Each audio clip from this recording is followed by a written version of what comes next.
بسم ربی. دوستوں، آپ نے جماعت احمدیہ کے جلسہ سالانہ UK 2009 کا پروگرام دیکھا ہوگا، اور اس میں جماعت کے سربراہ مرزا مسرور احمد صاحب کی جو تقاریر ہیں وہ بھی سنی ہوگی.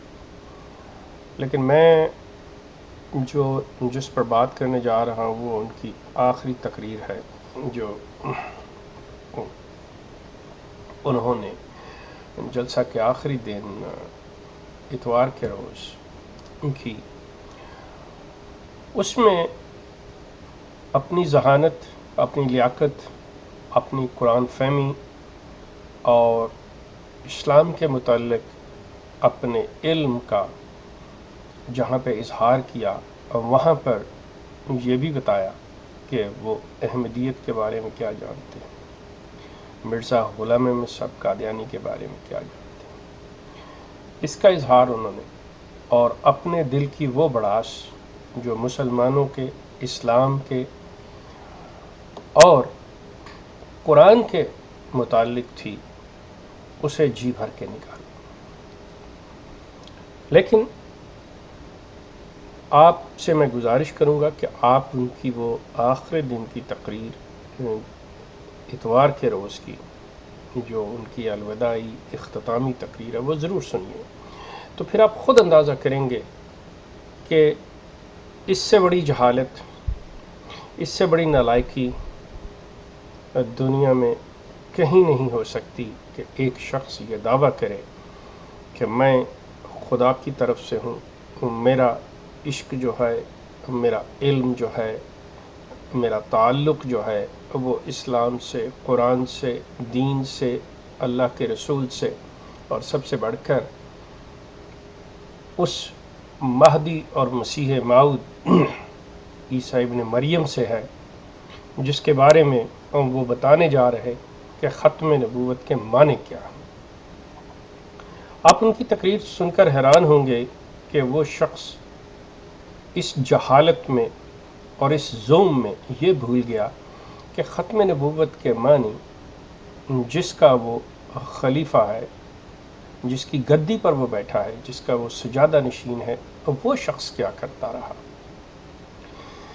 فرماتے ہیں کہ مرزا صاحب نے جب یہ دعویٰ کیا کہ آنے والا مسیح وہی ہے، اور اسے الہاماً بتایا گیا، اور وہ امتی اور غیر تشریحی نبی ہے، تو مخالفین نے ایک طوفان برپا کر دیا. اب آپ اندازہ کیجئے کہ وہ شخص خود لکھتا ہے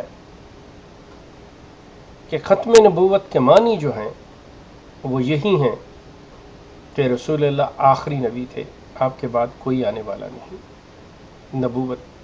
تمام ہو چکی. لیکن جب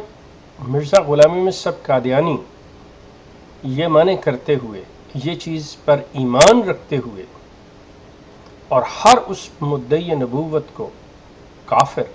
اور لعنتی گردانتے ہوئے مسلمانوں کی آنکھ کا تارا بنے،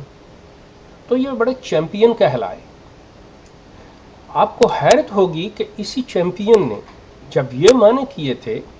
کہ خاتم النبیین کا معنی کہ کوئی اور نبی نہیں آ سکتا، رسول اللہ آخری نبی ہیں، تو یہ چیمپئن تھے مسلمانوں کے. اور جب انہوں نے اپنی اس چیز کو دیکھا کہ میری مقبولیت یہاں پر ہے، تو ان کے دماغ میں جو سمائی بات، انہوں نے یہ معنی تبدیل کیے کہ اس کا مطلب جو ہے وہ شرعی اور غیر شرعی، تشریع اور غیر تشریع نبوت ہے، اور وہ آنے والا مسیح میں ہوں. تو یقیناً مخالفین نے نہیں، مسلمانوں نے ان کی مخالفت کی. اب یا تو یہ چیز مان لیجئے کہ مرزا غلام احمد صاحب قادیانی اپنے دعوے سے پہلے وہ واقعتاً عقل مند تھے،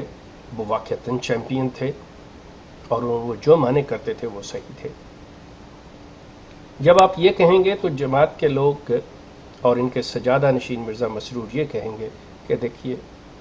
اللہ نے جب انہیں ہدایت دے دی، جب اللہ نے انہیں بتا دیا. آپ اندازہ کیجئے کہ اللہ ان گمراہ لوگوں کو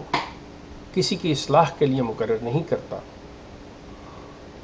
آپ تاریخ کو کھنگال ڈالیے،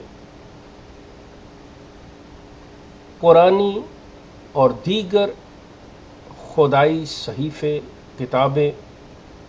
ساری پڑھ جائیے، آپ کو کہیں سے یہ چیز ایک بھی یہ ایسا ثبوت فراہم نہیں ہوگا کہ کسی گمراہ کو، کسی نالائق کو، کسی جاہل کو لوگوں کی اصلاح کے لیے اللہ مقرر کرے۔ مرزا غلام احمد بذات خود اپنا لکھتے ہیں کہ وہ لوگ جو عیسیٰ کے آسمان سے آنے کے قائل ہیں وہ گمراہی میں مبتلا ہیں، اور جبکہ یہ خود اس چیز کے قائل تھے، یہ مانتے ہیں کہ یہ گمراہ تھے، اور اس گمراہ شخص کو اللہ مقرر کر دے لوگوں کی اصلاح کے لیے۔ حیرت کی بات۔ آگے چلیے، اب ختم نبوت کے معنی جو ہیں یہ موجودہ سجادہ نشین جو کر رہے ہیں کھلے، یہ صرف اس بنا کے اوپر کہ یہ ایک ایسی جگہ پہ اور اس حکومت اور عیسائیت کی اس گود میں بیٹھے ہوئے ہیں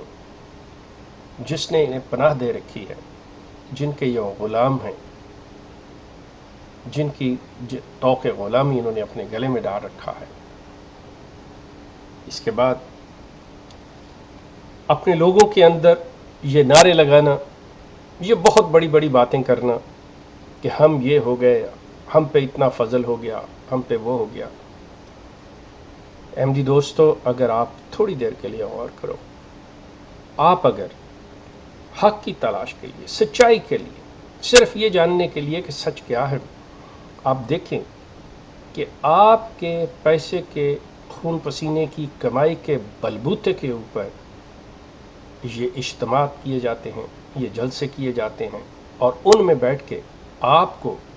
اس دجل اور فریب کا شکار بنایا جاتا ہے کہ ہم بہت ہیں، اور وہاں پہ نعرے لگا کر یہ ثابت کیا جاتا ہے کہ دیکھ لیں ہم کس سچائی پہ ہیں، ہم کتنے زیادہ ہیں، ہم کتنے آزاد ہیں، جبکہ حقیقت اس کے برعکس ہے۔ دلائل کے لحاظ سے،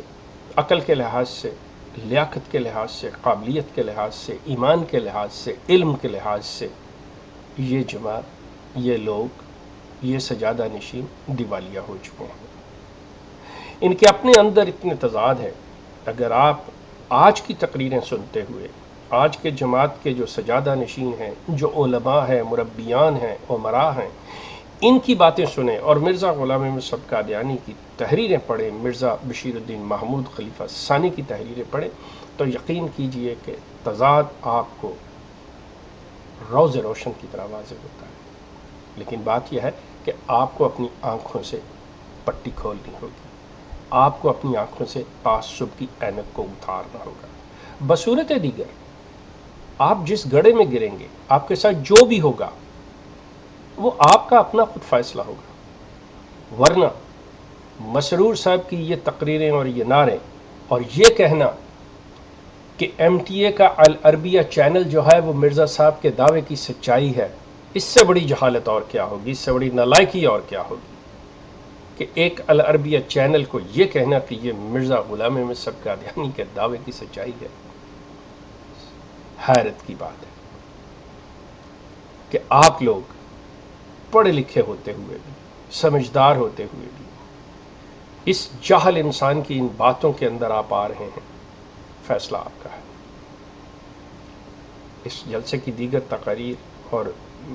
مرزا مسرور احمد صاحب کے اس کے علاوہ کے بیانات کے اوپر میں مزید بات کروں گا۔ فی الحال میں آپ کی توجہ یہ دینا چاہتا ہوں کہ ختم نبوت کے جو معنی کیے ہیں، آپ اندازہ کر لیجئے کہ وہ چیمپئن جو پہلے ختم نبوت کے معنی کرتا رہا اپنے دعوے سے، اسی کو جب اس نے الٹایا، اس کا بالکل برعکس گیا، تو سوال اٹھتا ہے کہ کیا وہ پہلے اسلام کا چیمپئن تھا یا اب بعد میں اسلام کا باغی بنا؟ کیا وہ پہلے حب رسول رکھتا تھا اور بعد میں گستاخ رسول ہوا؟ مرزا غلام احمد قادیانی کا اور مرزا مسرور احمد صاحب کے ختم نبوت کے معنی کرنے سے آپ کو یہ فیصلہ کرنا ہوگا کہ مرزا غلام احمد قادیانی دعوے سے پہلے محب رسول تھا اور دعوے کے بعد گستاخ رسول تھا، اس میں سے دونوں میں سے کون سا ٹائٹل اس کے لیے ٹھیک ہے اور وہ کیا تھا؟ آپ کا شکریہ، ہمارا سلسلہ جاری رہے گا۔